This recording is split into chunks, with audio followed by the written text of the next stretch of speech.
Hello, and welcome to this week's very special episode of A Mic on the Podium with me, Michael Seal. Before we start, I want to tell you that there are now 2 new series up and running on patreon.com.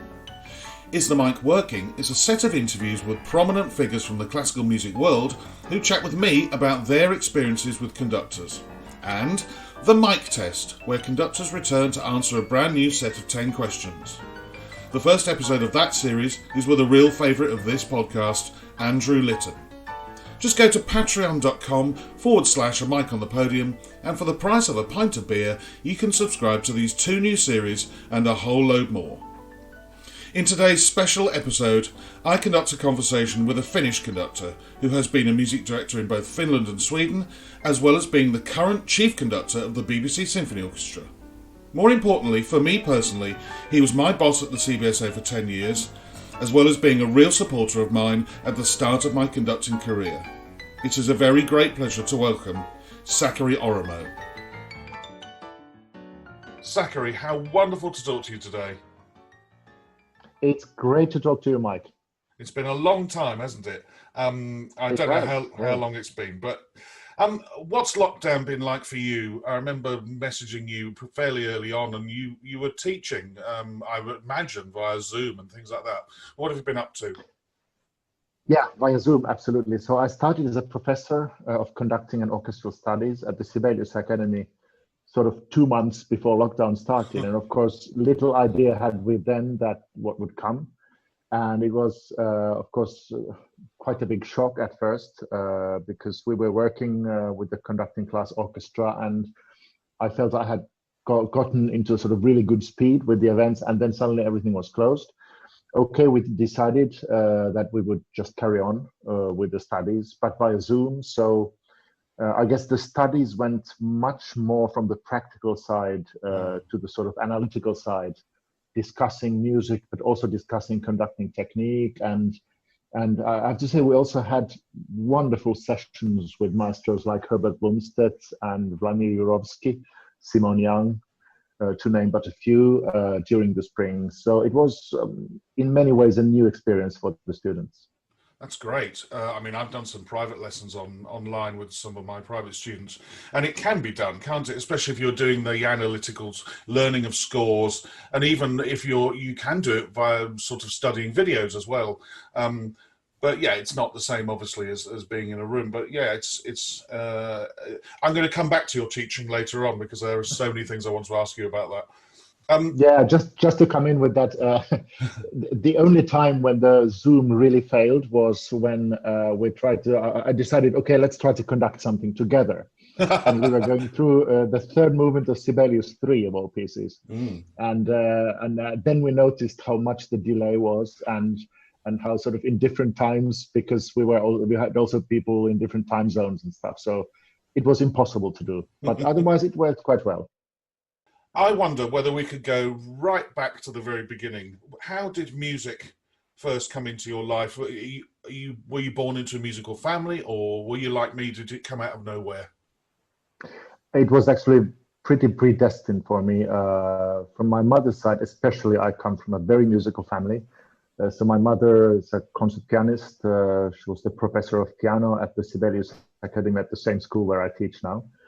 And I heard her practicing virtually every day at home. I played with my little toy cars under the grand piano when she was practicing. So I know pretty much most of the piano repertoire by heart, even if I haven't seen any music. And my father also, he's a musicologist. He's done lots of extensive studying of, for instance, Bartók's tonal structures, and he's written a large-scale history of Finnish music also, and so yeah, music was pretty much always present. Also, many of my cousins are musicians, and my uncles are all musicians. So yeah, it came like as a sort of birthright, actually. And what age were you when you first picked up the violin? Because like me, you're a violinist. Well, yes, I am. I first started violin lessons I was about 5, but somehow it didn't go very well. I didn't get along with my teacher, and so I smashed my violin into the wall, basically. And then my parents realized this was maybe not a good idea, so we waited for a couple of years, and then I started with another teacher when I was 7 or 8, I guess. This was a really high quality violinist, Ari Angervo, who came and rehearsed with my mother because she was accompanying him in his recitals. And so he just like, sort of, after the rehearsals, he's starting to teach me, like clandestinely at first, and then a little more openly, and that's where it all started. And I stayed with him for more than 10 years. Yeah. Was that up to when you went to the Sibelius Academy as a student? I'm assuming you went there. I couldn't find anywhere which told me where you went as a student, but I'm assuming it was there. Well, actually, Sibelius Academy has a youth department, which I entered almost immediately. Sort of, maybe I was 10, 11 years old, something like that. And apparently when I had to do an audition to enter the youth department, I was so nervous that I turned away from the jury whilst playing. So I played basically my back facing the jury. And that's been told to me as a story. I have absolutely no recollection of that. And I must have been terrified. Yes. But anyway, yeah, it was sort of quite an interesting setup, and it still exists. I mean, it's a part of the academy, although the academy is a university. It has a very active youth department, which kind of collects the most promising talent from all of Finland to study with high quality teachers from a very early age. And therefore, I'm assuming it had orchestras. At this early stage, I remember vividly the first time I played in a big symphony orchestra, and I knew immediately that that's what I wanted to do. Was that the same for you, or were you interested in chamber music or being a soloist, or how did you see your violin life panning out? I didn't have any plan, frankly. I just went along, and there were orchestras. Yes, there was mostly string orchestra activity. In the youth department. It was led by two rather brilliant Hungarian brothers, Géza and Csaba Szilvai, who had come to Finland to basically to export the Hungarian school of music making and traditions and so on. And they were kind of very instrumental in most of the generation that is now active in Finnish orchestras and musical life. And so they formed a symphony orchestra within the youth department in the academy. And what was interesting is they gave a couple of us a chance to conduct also in a very early stage. So we stepped in front of our colleague students and started conducting just out of the blue without studying or anything. And you can imagine what kind of sparkle that created in the few of us that got the chance to do that. This is fun. This is not difficult. And there was even at some point, there was a TV show, which was a kind of educational music show on Finnish television, which these two brothers kind of coordinated and led. And I had my public conducting debut in that show at the age of 11, wearing rubber boots because it was a rainy day, and conducting an arrangement of Hungarian folk tone. No, sorry, an arrangement of a Finnish folk song by a Hungarian composer. Yeah, wow, an early debut. I think you win for the earliest public debut as a conductor on a TV show.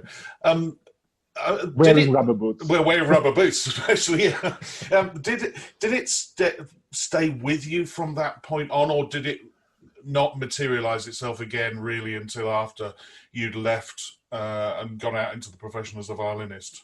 Now, in hindsight, it feels that it stayed with me, but I was thinking about it at the time. There were kind of interesting and important meetings, for instance, with Jukka-Pekka Saraste, who was a sort of rising star at the time, and with whom I first played when I was, I guess, about 14 years old. That was actually my first time in a big symphony orchestra, was Saraste conducting Sibelius 2 in a music course sort of thing where there was a mix of professionals and students in the orchestra. And yeah, that was a pretty big experience, actually. Not only the music, but also his way of sort of creating an orchestra out of really a bunch of very different musicians and players with different abilities. And that was very, very interesting. But I mean, I was still very much going for a sort of violinist career. and mainly perhaps as an orchestra musician, as a concertmaster, leader, and chamber music, of course, was also of interest. But there was the odd conducting thing as well, always in between. For instance, when I was member of the newly founded Avanti Chamber Orchestra, which still exists in Helsinki, and which was based on sort of a young generation's willingness to shake and to change the musical landscape around in and around Finland. And so whenever there was a sort of a contemporary piece that was maybe too difficult to play without conductor, then I was asked to conduct, as were many of my colleagues as well.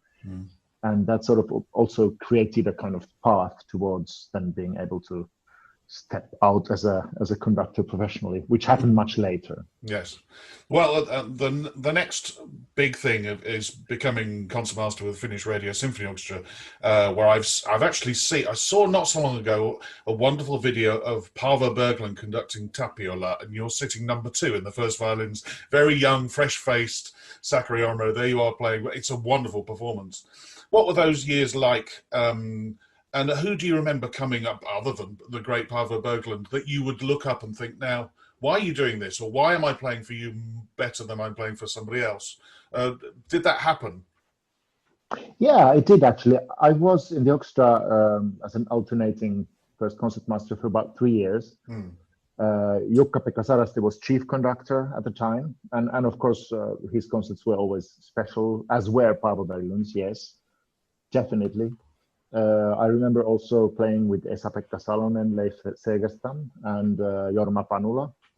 And of more international names, I remember just a few. Maybe Emmanuel Krivin has stayed the most in my mind. I mean, he was a magician because he was able to transform the orchestra sound completely. We played some French repertoire with him, and I just couldn't recognize the band.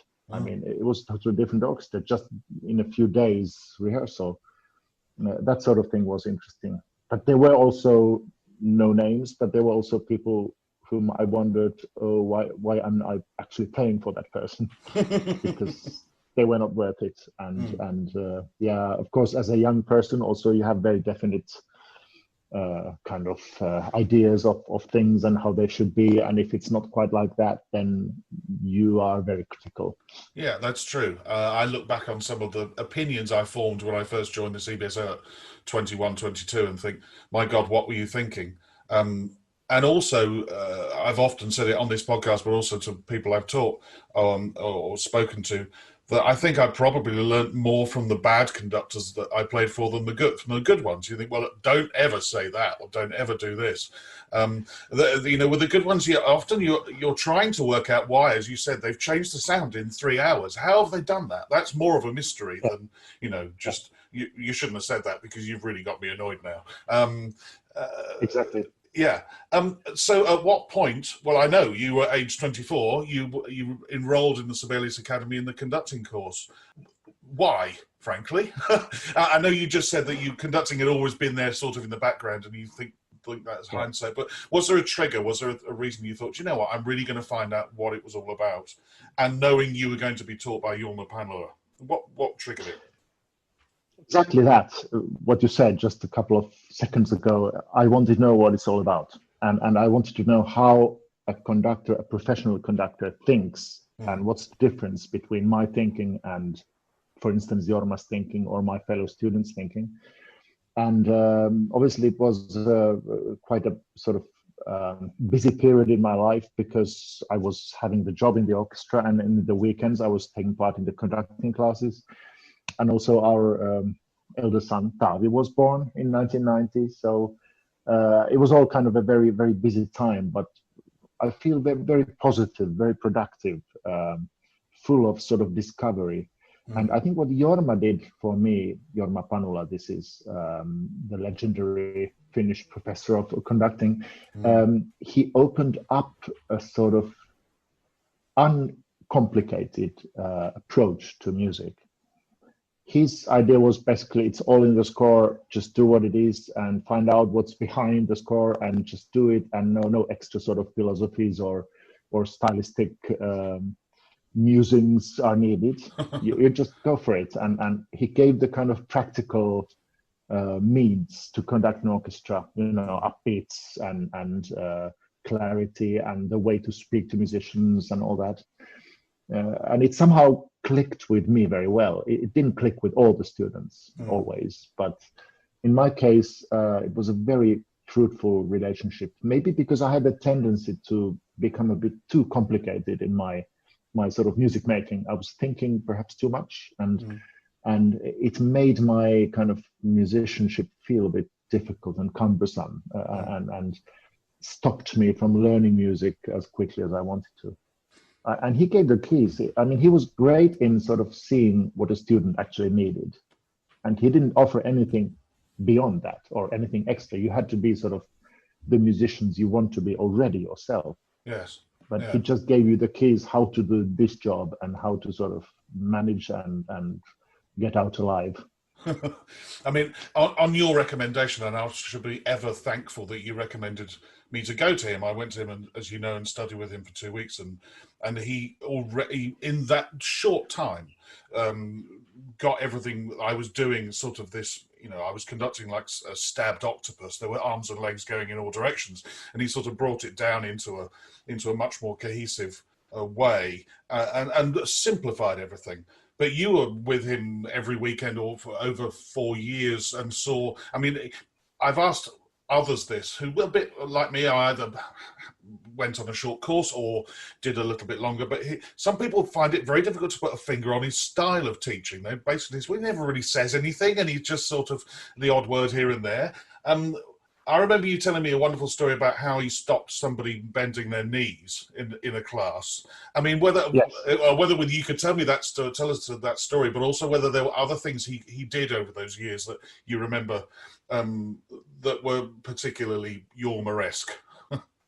Yeah, I mean, one thing I remember very, very vividly is that when some of us had the sort of habit to bounce without a beat, so sort of with our feet, so he put some small toy horns under our feet, and basically every time we bounced, there was a bang sound. It's brilliant, isn't it? It is. And also, my head wasn't independent at the time, so I did this. When I conducted, I sort of moved my head along with the beat, or slightly maybe out of time even, and then he just said, "Oh, you're a terrible goose." And I never did it again, and of course, Jorma's style of teaching, he's not a man of many words, not a man of many languages. But in a way, he kind of amalgamates a conductor that has the masterful way of using his hands and also of sort of telling everything with his hands. And I have to tell, a couple of weeks ago, literally, I saw him conduct again after a long, long time. It was around his 90th birthday, and he just did one movement of the Tchaikovsky String Serenade, the Elegy. And I was just thinking, I had forgotten how fantastically expressive hands he has. I mean, one remembers him as a sort of conductor who never rehearsed very much. He let people go home very early and sort of, but these hands, I mean, they are so expressive. Still at 90, they look like young man's hands, and the way he shapes the music and at the same time gives it clarity and transparency. It's maybe something that has kind of become most clear now at his old age. Well, I remember him vividly saying, one of the other students asked in particular why he didn't conduct with a baton. He said, "Why use one baton when I have 10 batons?" Which was a very, very, very Jorma line. But it's true, when you saw him on the rare occasions he stood up and he conducted or he showed us something, you looked at his hands and you just thought, oh, wow, how expressive, how he seems to be able to mold the sound with just his fingers. He studied in Paris with Albert Wolff, who was a sort of already quite elderly man, I think, at the time. And I think through Jorma, this kind of tradition, funny enough, of old French style of conducting has sort of been brought to up to our days. I mean, and I found that really interesting. Yeah, I mean, it's also even, if you look at his pupils, not many of them have taken on the 10 batons instead of one. Most of his pupils, long-term pupils like yourself, they all use a baton. One wonders why that might be. Is it because orchestras prefer conductors with batons rather than without? I don't know. I mean, I know, speaking to my colleagues in the CBSO, many of the wind and brass players seem to prefer a baton. I, as a string player, couldn't care less. I don't know what you think.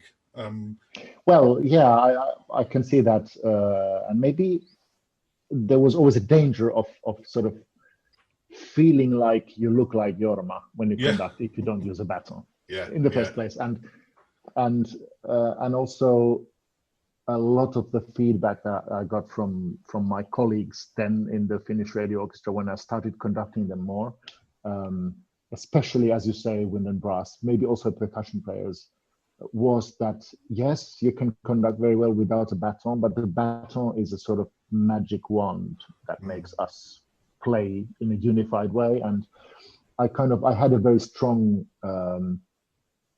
experience that was the case. And at least that group reacted so much better and more with ease to the baton. But now I'm constantly finding myself throwing the baton out at some points and just not using it. But I do like the feeling of a baton in my hand. I have a feeling that it's a continuation of the 10 fingers in a way, and it can be used in so many different ways. And that's what I'm also trying to bring to my students, that you can do with or without, but you have to do it in a way that sort of uses the baton in a proper way. Well, I've gone on record.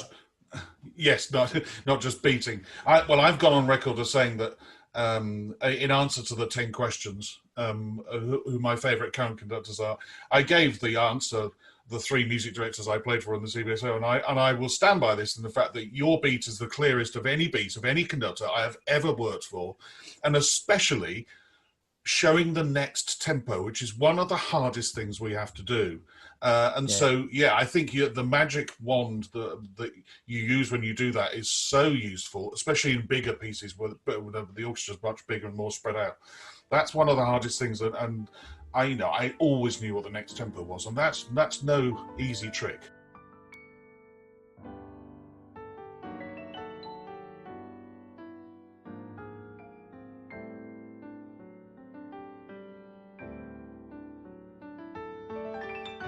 And as you said, it's a busy time. You're in your job.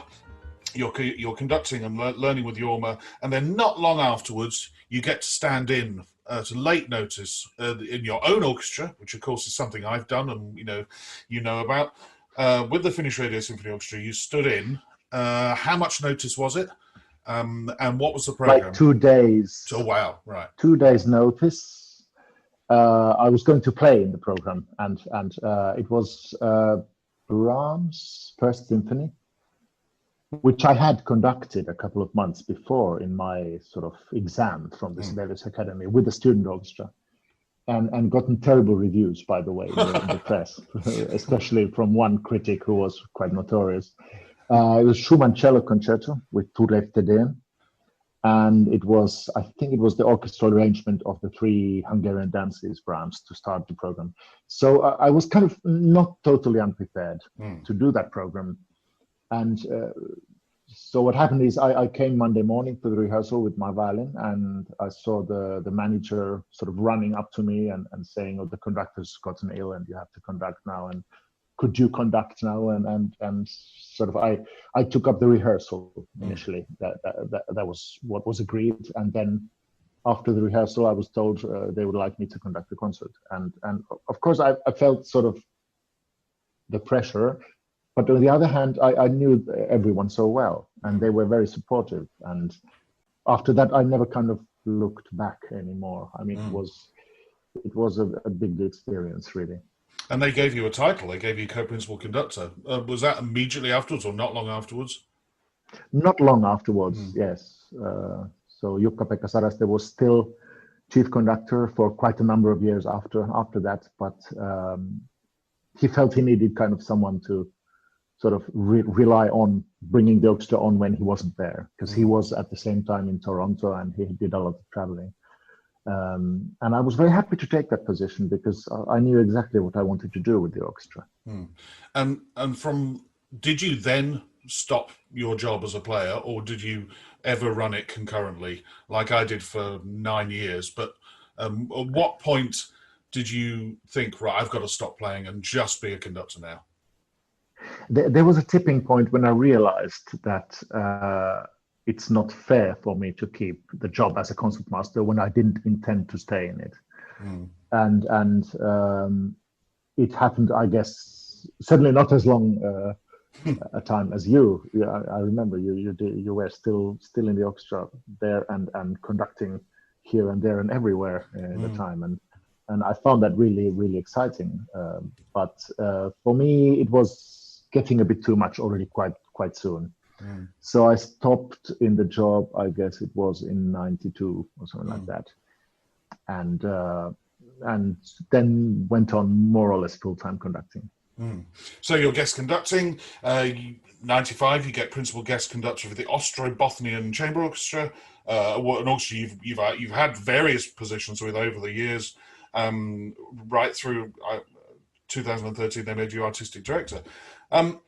Then a rather important date, and I was on stage, and I remember looking at my schedule, thinking, right, who's this Japanese guy coming in? And I know quite a few people who said, who's this Japanese guy? Anyway, you walked in, you obviously weren't Japanese, and you started conducting Don Juan with us in 1996, I think it was. I think it was May 1995, right, yeah. Yes. And within, all right, I was playing Don Juan, which is not easy, as you well know. But pretty much by the bottom of the first page, I was already thinking, my God, this guy's good. Where's he come from? That was your first time with the City of Birmingham Symphony Orchestra. And yeah, it sort of blew us away. We were just absolutely amazed. How was that for you, that first occasion? Yeah. Well, it was actually not only my first time with the CBSO, but it was also my first time with a major UK orchestra. Yeah. And actually a major orchestra outside Scandinavia. I had conducted the Danish Radio Symphony, Swedish Radio, Stockholm Phil, Oslo Phil for a couple of times, but this was really the main first like important gig outside Scandinavia or Nordic countries. And I mean, obviously, I felt immediately this is the best orchestra I've ever conducted. I mean, the winds, they play in tune, they sound wonderful, and they're all kind of coming along very quickly. And on the program, there was also the Lemminkainen Legends by Sibelius, which hadn't been done as a whole for a long, long time, maybe ever, by the orchestra. And it was kind of, it was all done very quickly, but I remember the atmosphere was incredibly good and sort of productive, quick, interesting musically, and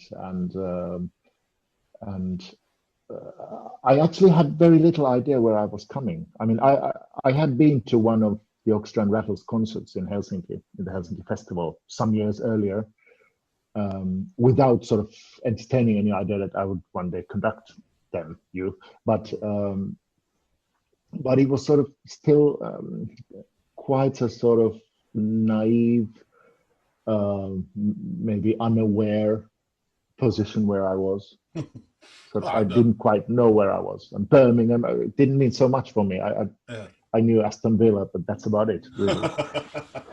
Well, I mean, maybe that's a good thing. I mean, when you're going to an orchestra, and I don't even know whether you knew that the job was up, the job was open at the time. I don't know. Maybe you can tell me. But at the time, I had no idea. No. So, when you go in there and you're fresh-faced and you're naive and you think, where's Birmingham? What is this? The other thing I wanted to ask is that, do you also think it's a positive thing when you're a guest conductor and you're going somewhere for the first time to do something, in your case, like the Lemminkainen Legends, which I would say of those four legends, the orchestra probably played the Swan and maybe the Lemminkainen's return as an encore with Paavo Berglund, but never the first two. would that be a positive bonus for you to go in there and go, well, I know this stuff backwards, you don't, I can teach it to you and I can just, get my hands dirty and get working? Was that a positive thing, do you think?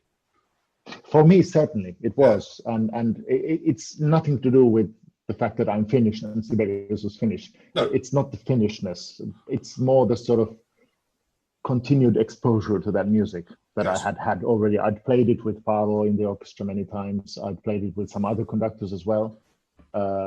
And it was just like something which was very much in my blood already. And I know this is controversial because I'm saying it's not the Finnishness, but it's more like being sort of subjected to that particular music and then bringing it somewhere. And I've had the same feeling with that piece with a lot of significant orchestras, although they haven't been my debuts. But when I did it with the Staatskapelle Dresden some years ago, it also felt like a completely unique experience. And the same also with the Berlin Philharmonic just 2 years ago. That was a staggering performance. I really enjoyed that. I watched it. I have a feeling also that it was, for me personally, it was one of my greatest experiences as a conductor. Not necessarily during the rehearsals. They were sort of difficult, cumbersome, a bit slow. The rehearsal process felt like that, but in the concerts, I felt it came really well together and in a sort of exciting way. And yeah, so I think in some cases it can be really, really good. But of course, I've also had opposite experiences. For instance, when conducting some Hindemith pieces with the German orchestras that had not played them.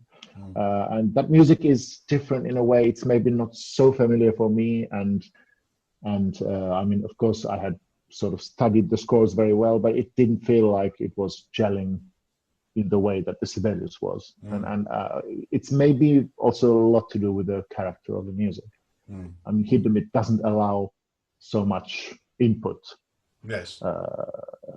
Interpretation-wise, it has to be done very correctly and with a lot of power and robust feeling. But it's not the same as Sibelius, where you have the legend on top of everything, which kind of covers the music in its glory if it's successful.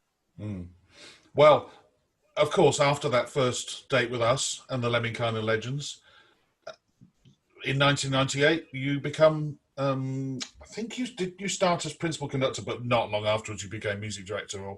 And 10 wonderful years. I was, just before I pressed the email to send you for the Zoom meeting, I thought, I wonder, and I think mathematically probably I played more concerts for you than anybody else. And I remember a lot of them doing things like the Floof Festival, which was a contemporary music festival with a wonderful name, discovering John Fold, Elgar, of course, all sorts of things. What were your highlights? Lots of things, yes. Yeah. What were your highlights? What were your biggest memories of that time with us? And tell me what you remember and what you liked and what you loved. It was a sort of very great learning curve to me, and not to say that I didn't feel I was ready for the job. I felt I was ready, and I knew what I wanted to do with the orchestra. It took a while to sort of persuade everyone, the players, to sort of go along with it. But I think very early on, I remember in the first season already, we did a Bartók Divertimento with the strings, which kind of, for me, it opened up the possibilities of that string section in a sort of new way. And there was a lot of sort of development in the way I wanted it to be, and that was great. But then from the later years, so I of course remember Flute Festival very well, because it was, in a way, it was my brainchild, and it was 5 days, I think, of just wall-to-wall contemporary music. Nothing written before 1980, I think, was on the program, and it was both symphony orchestra concerts, but also concerts with the contemporary music group. And the whole got its name from Esa-Pekka Salonen's piece Flute for soprano and ensemble, which was also performed. Yeah, I mean, there was practically no audience. I mean, there were sort of maybe 50, 60 people in Symphony Hall, but it all felt still very, very worthwhile and amazingly, I don't know, productive in many ways. And then, of course, I remember very vividly getting acquainted with Elgar, and particularly Elgar's oratorios. Dream of Gerontius first, which I actually stepped in for Simon Rattle in my first season. So I, as a music director, or chief conductor at that time, stepped in for the ex-music director in Gerontius, and I had to learn it quite quickly. But it was it's been a piece that sort of followed me all along. And here, of course, I must mention the chorus as well, the Birmingham Symphony chorus, along with the orchestra, with whom I had a fantastic journey of sort of wonderful things together. And I remember always being filled with joy and filled with a sense of breathing and air when I conducted the chorus. It's just a different apparatus somehow. And then, of course, we did this crazy weekend festival of the 3 Elgar oratorios on consecutive days, which I think was pretty miraculous the way it came out, because none of the soloists, and I mean there were like 12 soloists involved, none of them cancelled or became even ill, and it was sort of a weekend to remember, really. And there were many other things. I mean, I've gone back to the Sibelius Symphony recordings that we did, and I still find them really fresh and good and interesting. And I mean, they were done actually ad hoc, because I remember the first symphony recording with the second and fourth symphony came along when a recording with Carita Mattila, the soprano, was cancelled. And we had the dates, we had the hall, we had the orchestra, we had the production team. We just didn't have the soloists. So let's record Sibelius symphonies. And it all kind of came along without a plan, actually. And that's the best way. Well, when I recommend Sibelius symphonies to anybody, I always recommend that set. I'm not one of these CBSO biased people who says, "Oh yeah, you must listen to the CBSO recording." I listen to all sorts, but that set, as you said, there's a freshness about it. The last Sibelius symphony I conducted was number 3, and I loved that recording. Listening to that again recently. My one regret, because as I said, I played hundreds of concerts for you, was that I didn't do that weekend. I was actually away conducting when you did all of the Elgars, because I would have loved to have done that, to have experienced that weekend. But yeah, I remember the string sound changing particularly, and feeling being allowed to play more. I know that sounds like a funny thing to say to a non-orchestral musician if they're listening, but there are, sometimes of course you play loudly, but when you're just allowed to make your own sound and then fill it, also the string sound became bassier, I thought. Maybe I'm right, maybe I'm wrong. Which you're right. I loved. You're right. Yeah. I think you're right. And I wanted it to be sort of very flexible according to the music that we played also. And not one sound for everything, but different sounds. And of course, the sort of the feeling that I have is, yes, I did sort of work best with the string section in a way, because I had the hands-on experience on that, and it felt really right. And I always found the wind and brass musicians of the orchestra superb, and percussion, and the harpist Rob Johnston, if he listens, big greetings also. And it was, all in all, it was a great group. And of course, we went through some difficulties financially at the time. You must remember stabilization and all that procedure. And I think, I mean, I had so little experience of any of that actually at the time, sort of working in an organization which was subject to sort of negotiating with donors and the Arts Council and all that. It was all so new to me, and in a way I would have maybe appreciated a sort of dummies guidebook to the British music financing system, or whatever it could be called. One of those yellow books. I know exactly the books you mean. The problem is that there'd always have to be an extra chapter written at the end for, well, actually the rules have now changed to this, and now those rules are gone, and now the rules have changed to this. It's just called a disclaimer. Yeah, exactly. yeah. Read the book by all means, but at the end, none of it or all of it may be true. Exactly. And it was sort of just somehow very important to hold up the morale of the players during that time. and we did that through music. I Yes. remember one of the sort of older violinists, Paul Smith, speaking up in a meeting and saying, "We've never been strong on cash, but we've always been strong on music." That meant a lot to me, Yes. and I still carry this idea with me. Yeah. Hello, Paul, if you listen to this. Well, he lives about a 2-minute walk around the corner from me, so, and I often bump Okay. into him when he's walking round to the local shop. So I will pass on your regards. You must say hello. I Yes. must do, yeah. But he's right. Going back to your point in the fact that there are different types of conductors, and going back to this thing to do with, is it politics, is it funding, call it what you will. Some conductors feel they must get very hands-on and they want to go and bang on the door of the Arts Council and be a politician, and other conductors do it in a different way, and as if let other people do that job. My job is to make the orchestra sound as good, and if not better than the possible. And so if you're not going to listen to my sentences talking about politics, at least listen to what we're doing musically, and I think that's equally as important, or equally important approach. I think you were coming in from that angle. I know Andres came at it from that angle after you. Everything was about the pushing the ceiling up so that the orchestra just kept playing better and better and better. Not everybody can be a great at politics and all of the banging on the politicians' doors. Maybe if you work in the States, you have to be shake the hands of donors more often. But over here, it's different from country to country.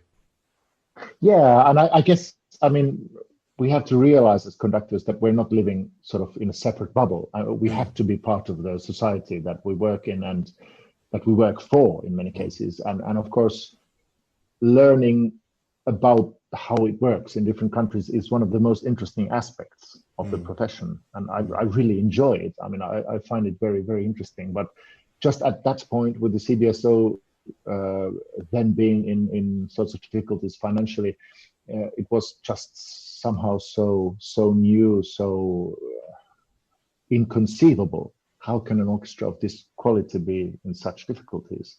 We were even talking about selling the grand pianos and all that, and that was like, yeah. But the organization came out of it brilliantly, and I felt a sort of lift then also artistically after that process.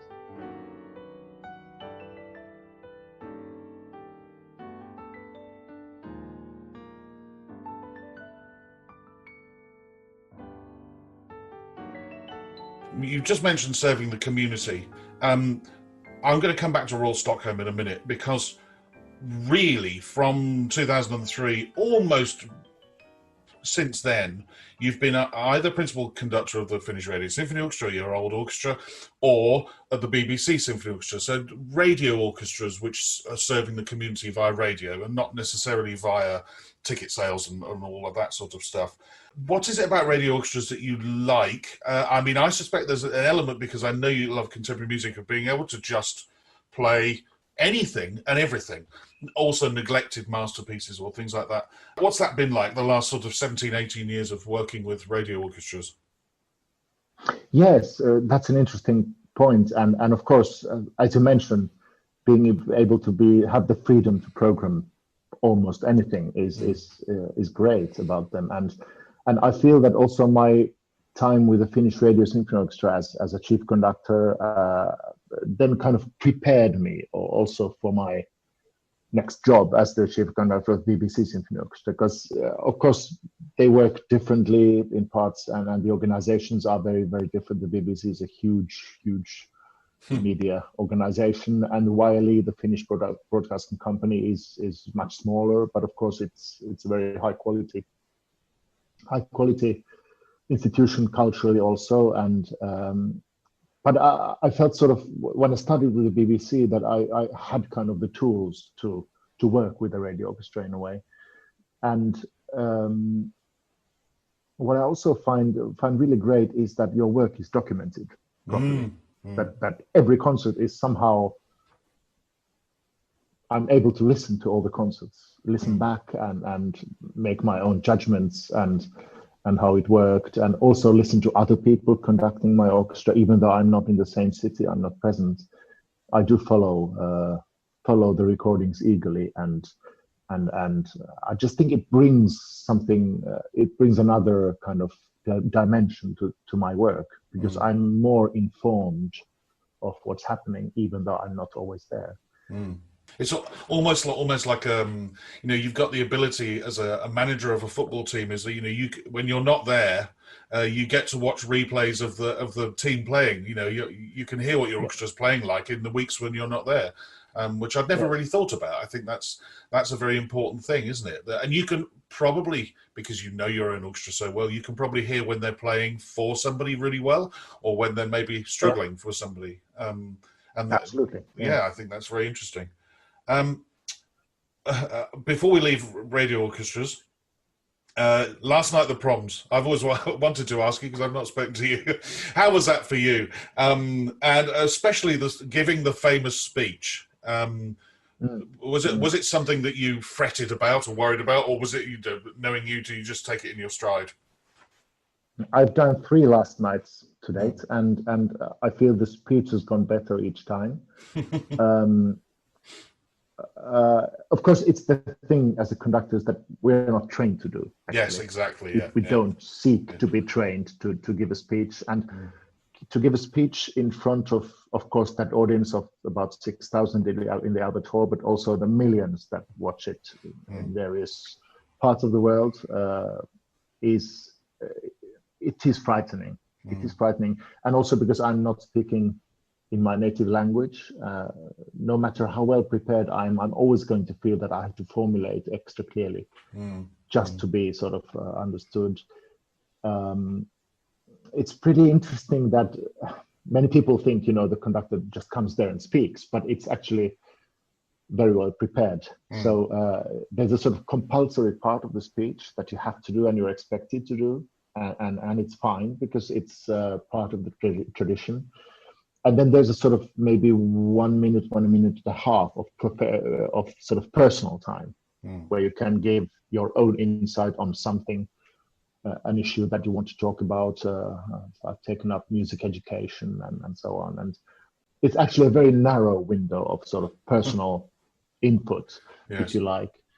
But I've always felt supported with my speech. I felt I could sort of bounce it back and forth to the management, and we've been able to talk through what is sort of suitable and what is productive to say. And I've also had some help with the pronunciation and language and that sort of thing. And it's I'm looking forward to the next one, although I don't know when it will be in these circumstances. So I think there will be a fourth, certainly, at some point. Interesting you said that you get help with pronunciation. Don't you speak something like 5 or 6 or 7 languages? I remember you giving an education concert to an audience in France somewhere on Beethoven's Eroica Symphony in fluent French. And just sitting there thinking, so he conducts like that. He speaks, German, Finnish, English. Now he speaks French. What other languages have you got? Interesting that you would need pronunciation help. Yeah, it's more like sort of speaking slowly enough and giving the right words, emphasis in the most possible BBC way. That's what it is. I mean, and don't drop in any words in a Birmingham accent either. Maybe as a joke it could be, but then I don't want to offend anyone either. Before I go on to teaching, you've been up till now 12 years as chief conductor and artistic advisor of the Royal Stockholm Philharmonic Orchestra. And what sorts of orchestra are they? Are they particularly Scandinavian approach, or would you call them a European approach? You obviously love each other because you, as I said, you've been there 12 years. What are they like? Yeah, my relation with the Royal Stockholm Phil is it started very early on, a long time ago already, and I had been sort of entertaining the idea of becoming their chief conductor already before I was appointed to the CBSO, but that didn't quite happen at the time. But then when I sort of finished my time with the CBSO, then it felt only natural to to sort of go to Stockholm and relive this old love that I had and we had, I think, mutually between the orchestra and myself. I don't know, there's something very, very special about Finnish people in Stockholm's cultural life, because not only in music, but also in theater, for instance, there have been sort of significant Finnish people leading important organizations in the arts in Stockholm. And there's a kind of long, unbroken tradition of that. Not that the Swedish society thinks that it's only a good thing.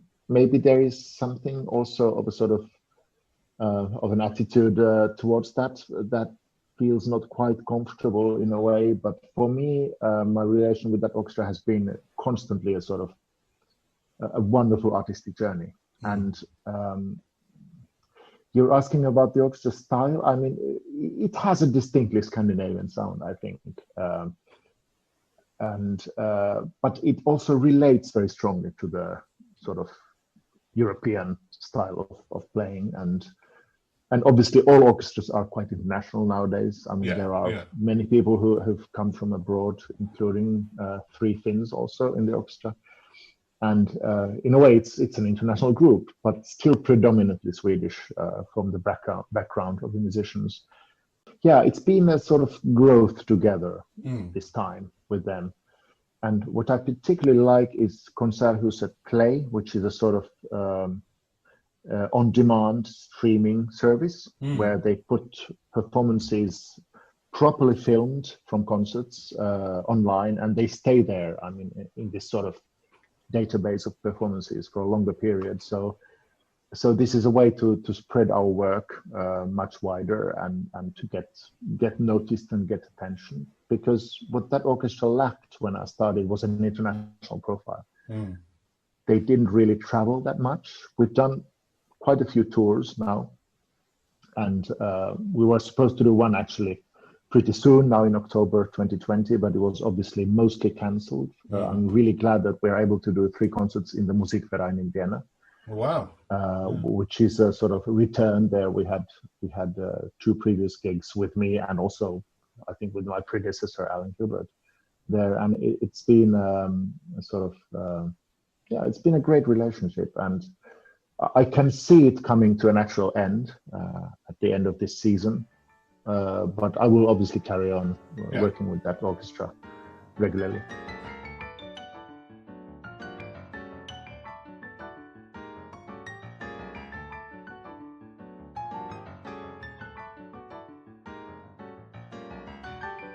As you know, I had a conducting lesson with you many, many, many years ago, and we went through some scores.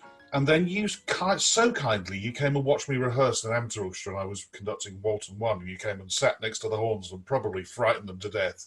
And then I took you out for a drink. Took you out for a drink and asked you what you thought, and you gave me such wonderful advice. As you said right at the beginning, that you've just started at the Sibelius Academy. So I was going to sort of lump in 2 or 3 questions at once here, in the fact that I'm sure over the years you've probably developed your own style of teaching. Do you teach them score marking? Because that's a question I ask every conductor, is how do you learn a score? Do you mark a score? Do you write things in your score? I mean, I happen to know some of the things you're writing because I've used your scores at times. And a third one, which I've never asked anybody, is your son, Tavi, is now also a conductor. Very good, because I've watched him conduct online. Have you taught him, or has he sought your advice, or has he gone elsewhere? So it's a very big global teaching question. You know, how do you teach? Do you mark up your scores? And has Tavi been taught by his dad? So first of all, marking scores and style of teaching in general, I'm still at early stages with my teaching and with forming a sort of relationship with my class. It's an international class. There are at the moment 7 people, and we are very happy to be able to work with an orchestra regularly in the Sibelius Academy. So it's an orchestra of students, smallish, but they get paid a little bit to support their sort of studies otherwise, and it's just a great tool and great instrument to get get to work with the same musicians over and over again, and see them develop or not develop in some cases maybe. And that's a kind of wonderful way of getting through repertoire. Yes, I have sort of been thinking about what exactly to tell my students about studying scores and marking scores. They all have their own ways, and I think they're all pretty good at it also. So I haven't sort of imposed one certain way of doing it at the moment.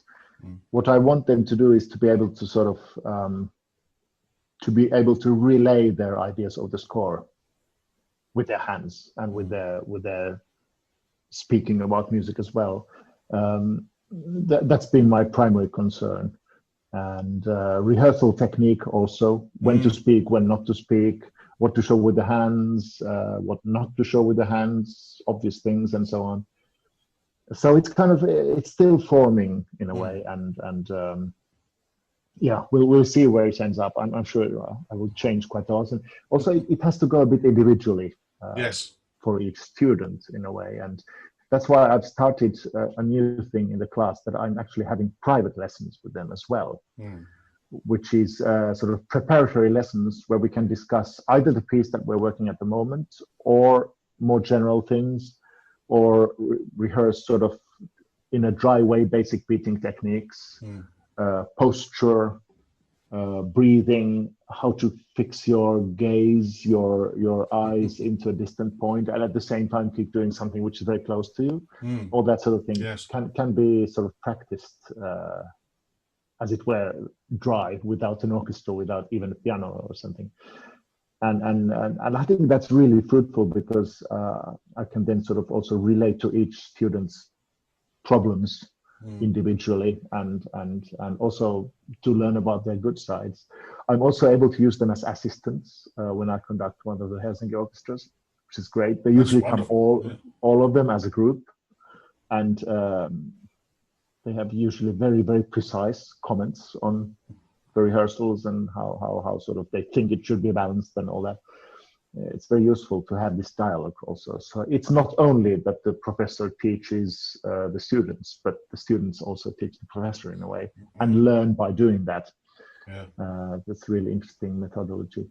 And about your question about Tavi, I actually haven't taught him conducting. I mean, I've lived with him, of course, for the 18 first years of his life, which seems already a long time ago, but he studied with my predecessor, Atso Almila, and also various master classes of conducting, and is completely a man of his own in the profession. And I think we might have some physical similarities, obviously, because we are related in that way. But of course, I mean, he does ask sometimes about the specific thing in a score, or how to make this and that work, and of course I'm really happy to help him, but I don't want to influence him too much, because he must be his own man. Yes, yeah, of course. It's funny you mentioned about you know, there will be similarities because of course you're flesh and blood, you know. I remember it was actually when I was on the panel course in Russia, there was a conductor there called Ken David Mazur, son of Kurt Mazur, and we're all waiting for our very first time to stand in front of Jorma and start conducting, and Ken David stood up, and the minute he started, everybody in the room just looked at each other and went, it's Kurt Mazur conducting. I mean, it was so similar. I mean, I think he was a lot taller than Kurt Mazur. You know, Ken David's a lot taller, different body shape, but just that he'd taken on something from that. It was unmistakable. It really was unmistakable.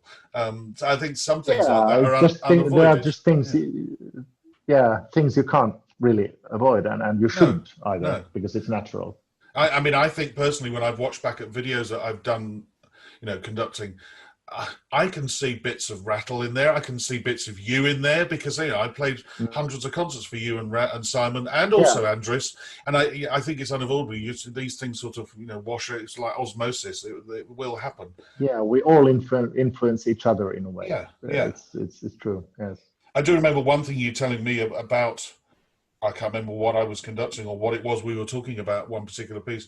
And you talking to me about muscle memory and just saying, sometimes you just got to conduct your way through a passage. And so your muscles get used to doing that in doing those beat patterns or whatever else.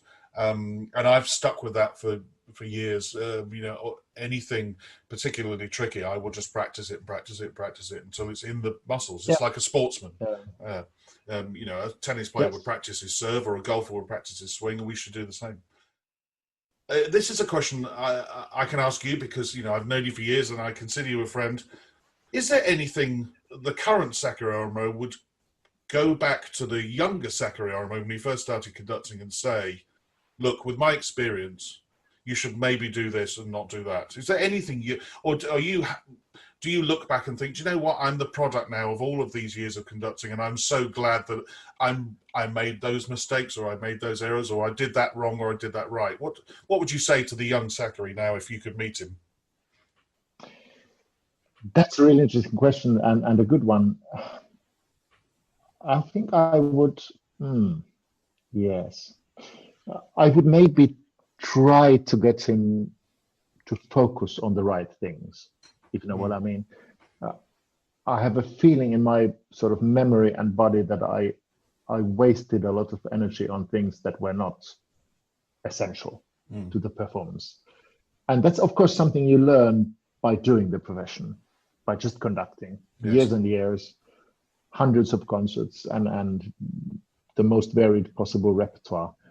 And it's kind of, it's maybe that also because in a way now that I'm soon 55, I feel in my body I'm not the Sakari that was 30 years ago. I feel I'm sort of physically different, not necessarily worse, but I'm sort of less tense and also more able to adapt to physical difficulties of the profession. So I can stand through rehearsals with much more ease than I used to, because I think I used to spend a lot of energy on some things that were not maybe so necessary. So the thing about conducting is be there with the musicians, invite them to make music with you, and listen carefully what they do. And that's about all you need. You don't need to play the orchestra so much. It plays itself when you do the right thing. Brilliant. That's what I would say to my younger self. What a brilliant answer. What a wonderful quote. That's super.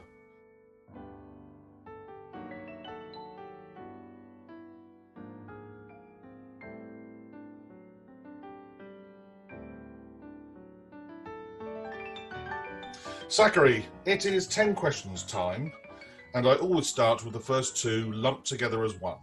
What sound or noise do you love, and what sound or noise do you hate? I love many sounds of nature. I love the sound of waves washing onto a beach. I love the sounds of birds in the spring when they wake up and just create this fantastic symphony of sound and noises. I love the sound of wind in trees, leafy trees. A lot of the natural noises. I hate the sound of a dentist's drill more than anything else in the world. And bless the dentists who've cured my teeth. They are really important people. I just can't stand the sound. So please do something about it if you can. It's also the kind of the high frequency, and when it goes into your tooth, the way it sounds inside your head. That's for me the most terrible thing. But I don't run away. I'm there very still. I just try to concentrate and focus on something else. The point is, you've just described that so well that everybody can now hear that sound in their head. It's Good, that high-pitched vibrating in their head. Yes. The next one. If you had 24 hours free, what would you spend it doing? Usually I like wandering around without any aim. So if I'm in a city that I don't know, or even in a city I've known before, I just like to walk around for hours and hours without any sort of particular aim. That's what I do. I do much the same, actually. I would go and have a walk, and stare at the world, architecture, whatever, people walking past. Exactly. Yes, parks, people, architecture. I love going to food shops or market halls. I think they are fantastic places, and they're so different in different countries also. Who would be a favourite conductor of yesteryear? Yevgeny Bradinsky for me, Mm. for the simple reason that he was able to always bring out the essence of the music he was conducting, no matter what style, what kind of, and there was something so simple yet so to the point in his music making always. So I actually adore him above any other conductors, and of course there are many others to adore. Carlos Kleiber is the obvious one because he was such a musician.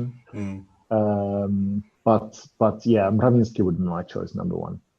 Just as a hint to any listeners, watch his rehearsals. There are some around on YouTube, and although they are mostly in Russian and not translated, you can just feel the tension. You can feel the sort of way of making music. Absolutely. I've seen those because you've posted them on Facebook or somewhere. I do remember you also posting up, whether it's a rehearsal or a concert, the third movement of Shostakovich 8 with barely just his wrist and fingers moving, and it's electric conducting. Yeah, brilliant choice. But of course, it's unfair towards all of us conductors because he actually conducted the same orchestra for more than 50 years. Yes, that's right. Yeah. So, I mean, the results we see are the results of work of 30, 35, 40 years.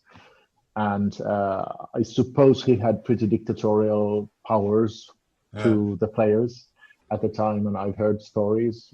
But to me, he comes across, and of course, this is purely coincidental, and probably we're just seeing the best part of him, but he comes across as a very humble and as a conductor, a humble man and a conductor I would really have loved to play for. And who would be a favourite current conductor? Current?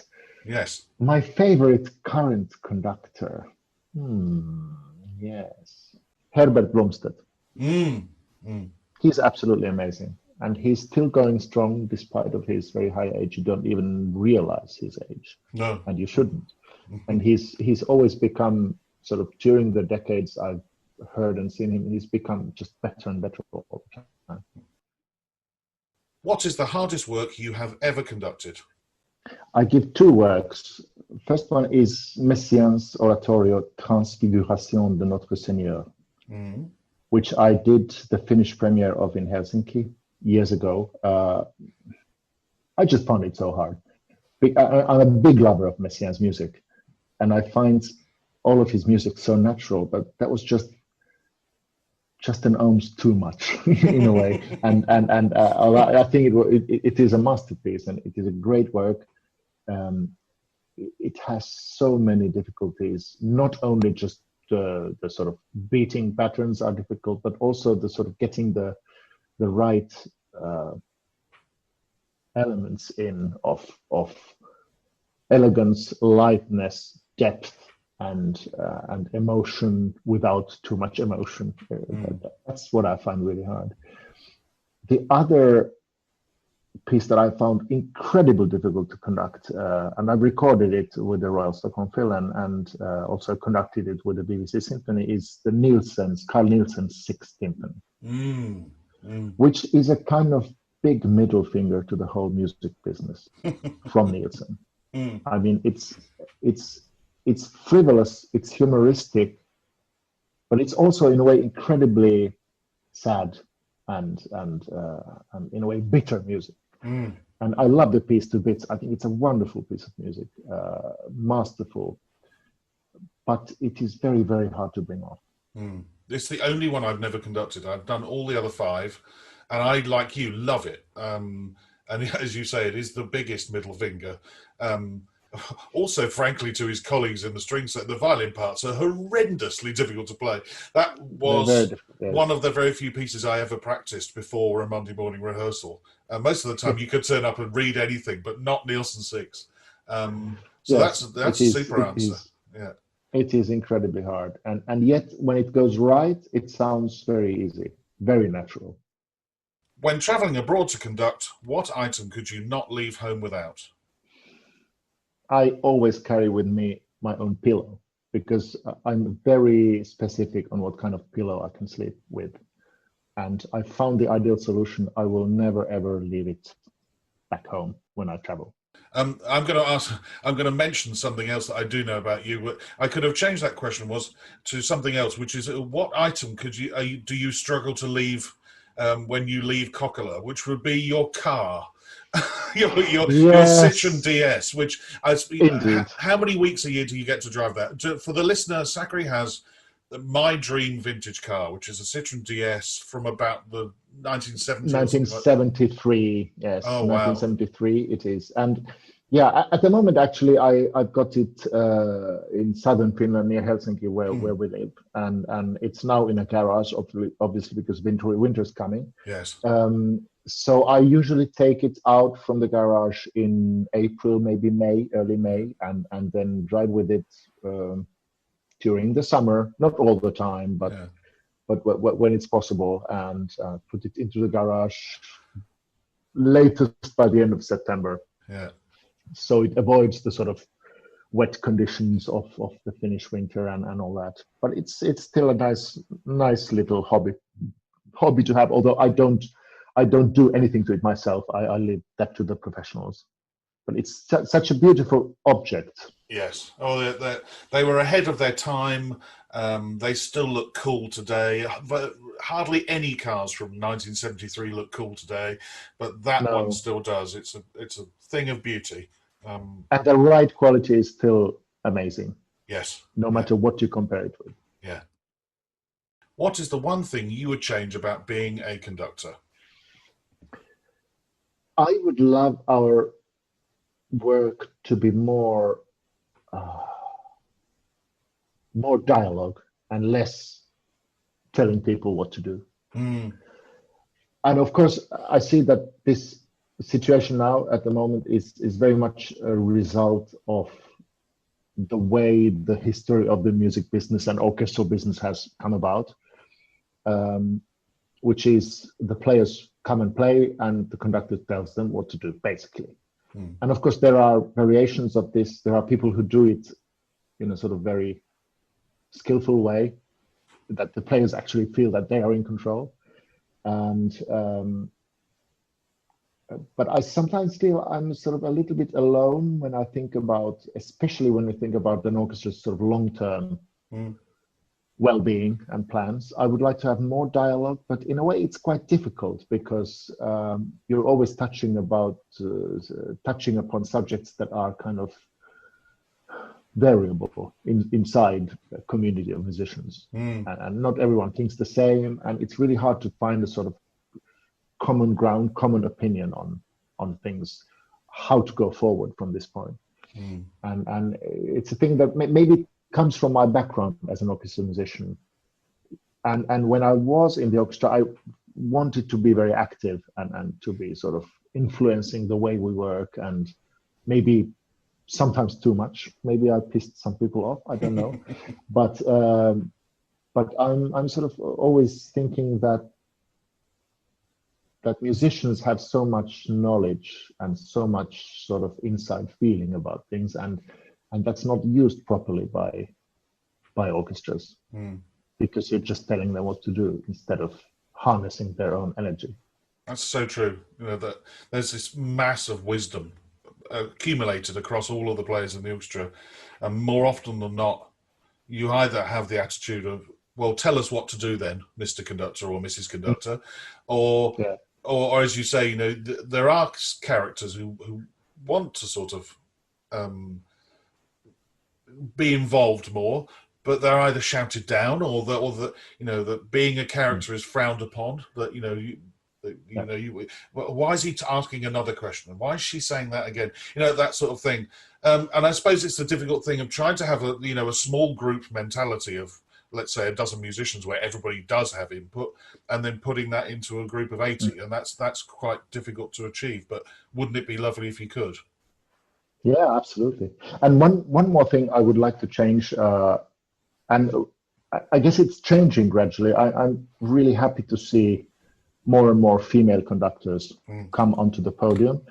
I think it still happens too slowly, I have quite a number of female students who are all doing very, very well and have sort of, I think, great possibilities in the future to be in important places. But I would sort of like organizations, orchestras, opera houses, what have you, to have more courage and more also just to think about employing female conductors in important occasions and concerts.